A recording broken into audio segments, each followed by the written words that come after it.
Hey guys, Pete here. Finally had a couple of days at home, which means I have a bunch of videos I want to work on. I thought I would start off with a recap of all the big news that's been filtering in after the majority of the actors for Game of Thrones were in LA for the Emmys a couple weeks ago. This means we got little bits of news from all the interviews they were doing, but there has been some even bigger stuff coming out of Belfast, where shooting of season 7 has been in full swing. Just a little housekeeping before we begin. I haven't posted as much as I would like to lately because I have picked up a couple short-term jobs that have had me on the road. Honestly, it's been taking it out of me, but the good news is that I'm doing all this now so that I can have a few months to focus on YouTube full time. So bear with me for a couple of weeks and things will go back to normal. Also, the giveaway is still going on, so make sure you stick around to the end to get details about that. With all of that stuff out of the way, let's get down to business. This year's Emmys were dominated by Game of Thrones, and the show ended up with a total of 12 wins. The wins from this year helped the show break the Emmy record for primetime show awards. That's big stuff, but I think what was more interesting for fans who already know how great the show is was all the interviews from cast members. The biggest thing that grabbed my attention was that when asked, Dave and Dan said that they wouldn't be doing another Game of Thrones project after the series was completed. This isn't altogether surprising considering the amount of time that goes into putting a show like this together. You could tell that the years of working on the show and time spent away from their families and home has them ready for a well-deserved break. Luckily, this doesn't mean that HBO isn't still interested in the idea of another Game of Thrones related show. The showrunner said they were out, and George R.R. Martin deflected by saying they were still focused on finishing games, but he mentioned that there was a wealth of material if the network decided to continue. A week later at the Westworld premiere, when asked, HBO's programming president Casey Bloy said, "There are so many properties and areas to go to. For us, it's about finding the right take with the right writer." I'm going out on a limb here to say that Game of Thrones prequel series confirmed based on this statement. Bloy said that he would like Dan and Dave to be involved in some way, and I really don't see them quashing an opportunity at a chance to play a small part in what could be HBO's next big series. I think most people would agree that the best guess is that we will see an adaptation of the Dunk and Egg novellas, since they would transfer well into a TV series. And even though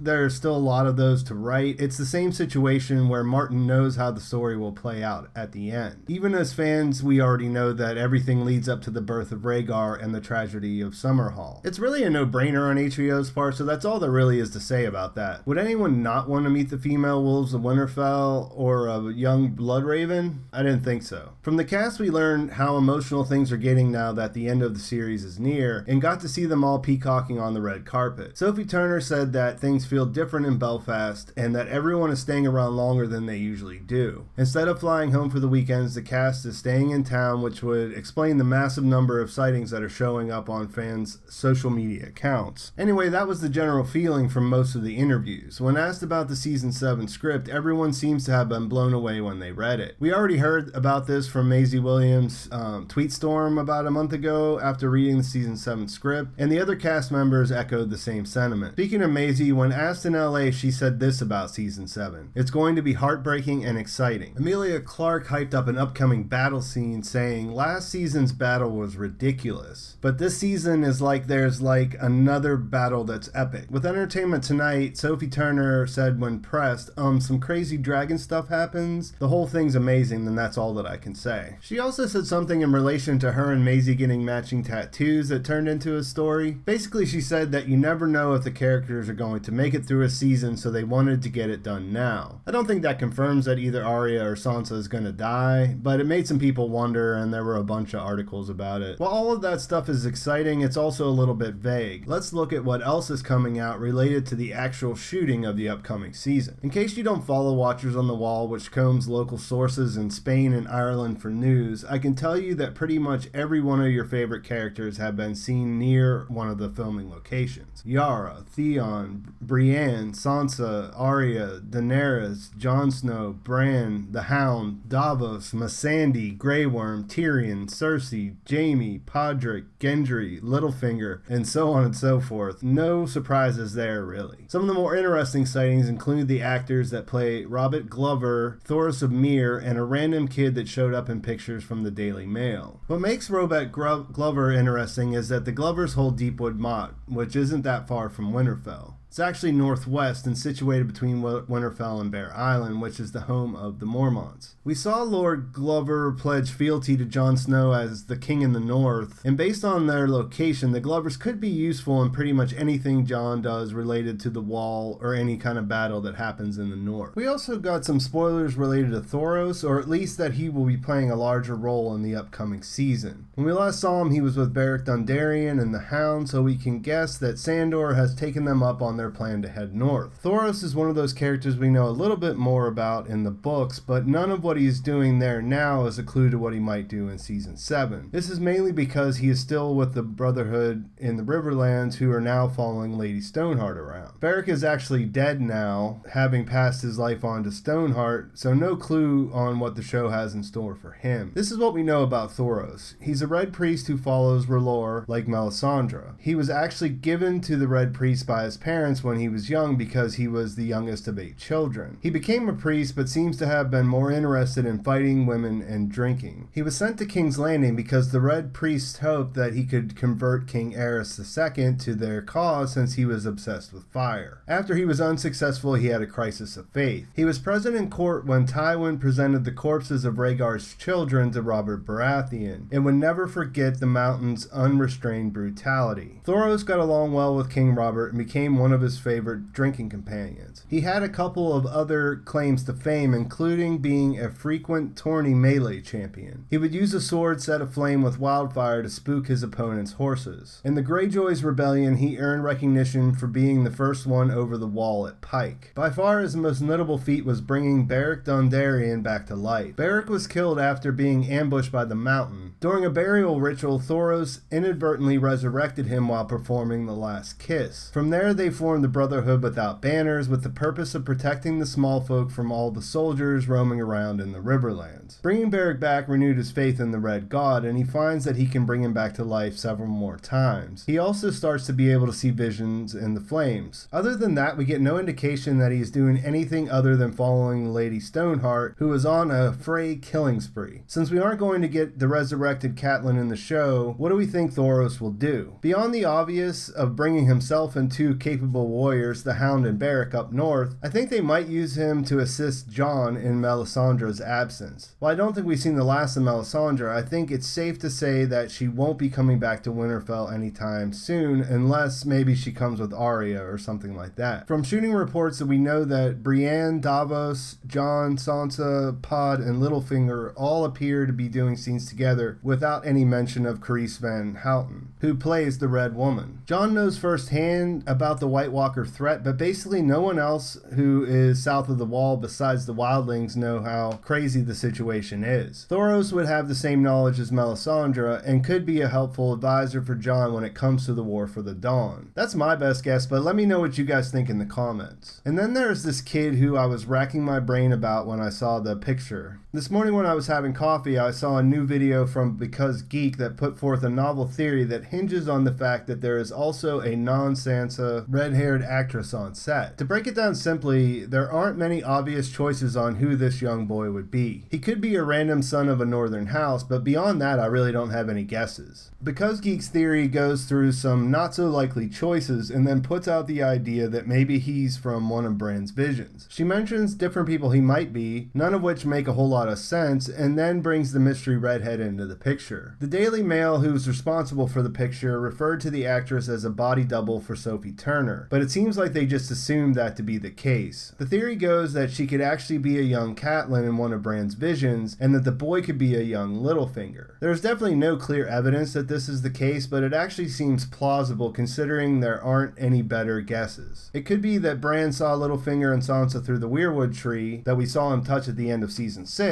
and then did a little searching into what Littlefinger's motivations were. I'm not sure if it's going to play out that way, but it's a cool theory, so if you want to get a better idea of how Val from Because Geek got there, check out the video on her channel. In filming news from Spain, we are hearing a lot about the casting of tons of extras. In my previous video about the Greyjoys, we heard about a battle at sea, and now we're hearing about a large scene on land. By large, I mean like they hired 500 extras, and that's how many people that they hired for the Battle of the Bastards. It was also said that it was going to be a battle involving wagons, but L7R learned more, saying that it might actually be referred to as an ambush. They describe a scene involving wagons with goods traveling from a castle, which would be inserted by CGI, and that gets attacked by an enemy soldiers. What's even more interesting here is that Los Siete Reinos reported that we will see at least one Lannister involved in this ambush. Because we've heard so much about them casting people who resemble Unsullied and Dothraki, we can assume that Tyrion would be there. The only thing is that the website says they have heard rumors that the conflict with Tyrion will involve one of his siblings as well. That could be huge since they haven't seen him since he killed their father. My guess is that Cersei will pretty much